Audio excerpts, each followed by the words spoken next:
Crates. A very popular item during Rocket League's early days, these were the center of the trading community during their time. They led a whole genre of Rocket League content during their most popular years, bringing in tons of new exposure for the game. Some people even made a career out of these crate openings, illustrating the sheer popularity of these items. However, for the early community of Rocket League who had bought the game before late 2016, there were no crates. There actually wasn't even a trading community at the time, simply a community filled with curiosity.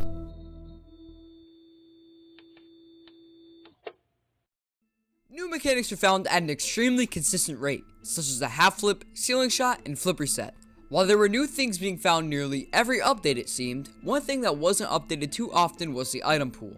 It wasn't that common to get an item after a match that was actually interesting, and items couldn't be traded in at the time, so most of these were just rendered useless unless you liked how they looked and decided to use them. However, Psyonix knew this and had a plan for bringing value to nearly every item in the game. On September 8th, 2016, update version 1.22 released, bringing many important changes. Before we get to that though, if you like watching documentaries and informative content like what you're watching right now, consider subscribing and liking the video because that's what my channel is mainly about. Mac and Linux received support for the game, car presets were added, and Rumble was first released, among many other things. All of these super interesting, convenient, and fun new features overshadowed what we'll be looking at in this video. Amongst all of these new features came player trading, trading in items, and crates. The first crate series to release were the Champions Crate 1 and 2, both releasing on the same day. These were rare items that would randomly drop after online games and had preset options that could be randomly unlocked via keys, which were currency that you could buy using real money. While at first, crates would be overshadowed by other features like Rumble, new Rocket Lab maps, and new private map options, it wouldn't take long for the spotlight to be on them. 2 weeks after crates released, John Salmon had already uploaded his first ever crate opening to his channel. These crate openings would increasingly pop up through the coming weeks, and there were many factors that made them highly addicting to watch. The items that were in both new crates were incredibly interesting visually when they were released, as the community had never seen items that were anything like these before. New bodies, new wheels, new decals, a lot of things that the community loved, but most importantly, black market decals. Black markets had a 1% chance of being opened from a crate, and there were 4 different unique black market decals that you could get at random from opening a black market.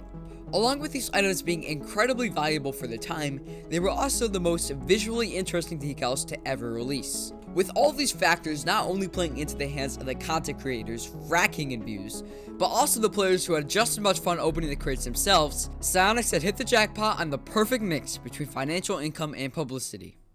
Holy fucking shit! Are you serious? Oh my god! Yes! A month later, on October 4th, the Champions Crate 3 released, bringing many new items such as the Breakout S. While this crate wasn't as interesting as the last two, it was a welcome addition to the game as it grew the amount of items in the trading pool more and more. As more time went on, crates would be released every 1 or 2 months, as would a new set of items that came with. Around November would come the rise of trading scammers in the community. These people would essentially try to take advantage of the newer players by manipulating the trading system in order to get their items without anything in return. As the rise of scammers began, people wondered if Psyonix would take action against these people. However, Psyonix stated that they would not be involving in trading scams, most likely due to how hard it would be to acknowledge whether a user was a scammer, or the person who was scammed was just really dumb. Later, Psyonix would revamp the trading UI so it would be harder to scam players, as well as adding a warning when accepting a trade, essentially asking, "Are you sure about this?" Overall, while they didn't go out of their way to ban anyone for scamming, Psyonix did recognize their problem and tried to act on it as much as they thought was fair. During early 2017 truly came the rise of crate opening YouTubers, such as Pickapixel, John Salmon, and not Fruity. No! No way! Yeah, alright, let's go for a nose crate here. Alright, come on. We're gonna go for a nose crate here. Oh my, yes! Bro, there's no way we just got that! What we get now? No! What? No way! Back to back, dude! Oh! You see, I would like to fill out this section of the video with cool information about crate opening videos of the time, but what do you expect? They're crate opening videos. I can't really elaborate on them, so why don't I just show you? Holy fucking shit! Are you serious? No way! That's what's up! Yes! No! Yes! my beautiful lightning wheels. My name is John Salmon. Sound! Yes! We did it, YouTube! We did it, YouTube!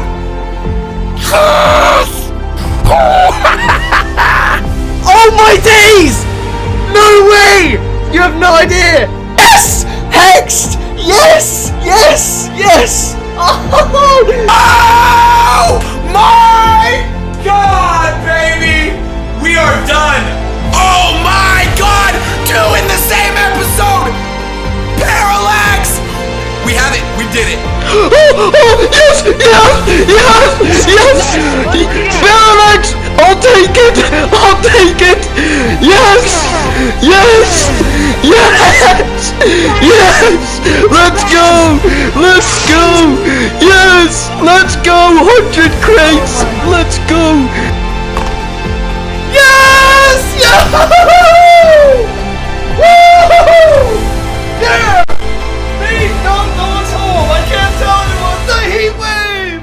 We did it! We did it, ladies and gentlemen! In early July of 2017, Psyonix announced that they would be retiring the Champion series of crates in order for players to get new items more often. This was most likely because of the many other series of crates being released at the time. They didn't want an oversaturated pool of items being all active at once. However, this does raise the mystery of why they didn't continue with the Champions series, possibly with a Champions Crate 5. There is no real answer of this, so I guess it's just left up to our own theories as to why. In September of 2017, Psyonix announced that decryptors would be coming to Rocket League. Decryptors were special keys that would randomly drop after online games and later in future Rocket Passes, essentially meaning that they were free keys. The catch with this, however, was that when a decryptor was used on a crate, you could not trade the item obtained with it. While this was kind of a useless change, I guess it was nice for the people who didn't want to pay for keys and the people who didn't care about trading. As the cycle of new crates and items being released kept going around and around, the community was content as they had a steady stream of content as well as an extremely interesting trading market. However, there was one thing that threatened the life of crates in Rocket League.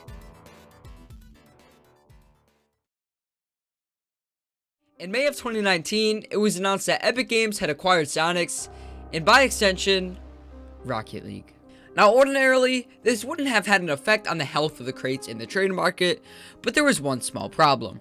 At the time, Epic Games was under heavy backlash from players over items that were essentially the same as gambling in the form of loot llamas in Fortnite. As this case was still going on as Epic acquired Psyonix, this posed a problem for crates. They weren't exactly a loot box, considering it did represent a certain preset amount of items that you could obtain in a crate, but the randomness at which you got said items did cause it to be a bit of a gray area. Sadly, in August of 2019, Psyonix announced that they would be removing crates in favor of a more transparent method of unlocking items.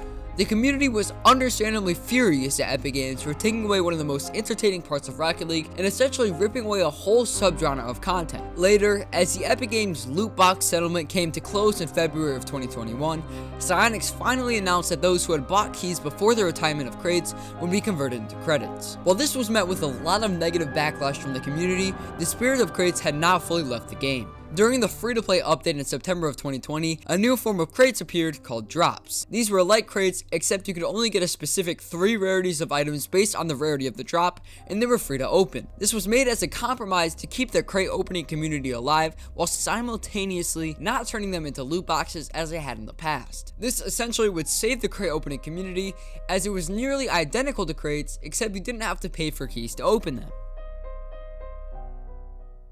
The history of crates in Rocket League is certainly very interesting. While veterans know them in and out, free-to-play players probably didn't even know these exist, considering they were retired long before Rocket League became free. No matter how new or old you are though, you certainly can't deny its impact on the trading scheme of Rocket League. Hopefully you found this video entertaining, and if you did, then you should subscribe for more videos like this. Comment below any other interesting topics that you would like me to make a documentary about. Follow my Twitch and join my Discord server in the description. So thank you so much for watching, and see ya. When I was 8, yeah.